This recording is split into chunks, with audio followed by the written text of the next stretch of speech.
નમસ્કાર, પંચાયત સમાચાર 24 માં આપનું સ્વાગત છે। સંજેલી ગ્રામ પંચાયતમાં કચરાના નિકાલ મામલે લોકોમાં વ્યાપક રોષ વિરોધ બાદ તંત્ર દ્વારા સફાઈ કામગીરી કરાઈ શરૂ। દાહોદ જિલ્લાના સંજેલી ગ્રામ પંચાયત વિસ્તારમાં વ્યાપક ગંદકી અને કચરાના નિકાલની યોગ્ય વ્યવસ્થાના અભાવે સ્થાનિક રહીશોમાં વહીવટીતંત્ર સામે ભારે રોષ ભભૂકી ઉઠ્યો છે।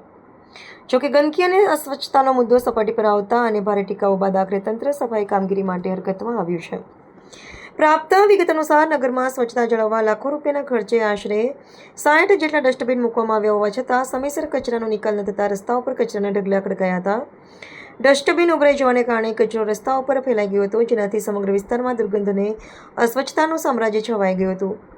વિશેષ કરીને વન વિભાગના મુખ્ય પ્રવેશદ્વાર પાસે મૂકવામાં આવેલી કચરાપેટીના દુર્દશા અંગે ખુદ વન વિભાગ ગ્રામ પંચાયતને તાત્કાલિક કચરો હટાવવા માટે સત્તાવાર રજૂઆત કરવી પડી હતી।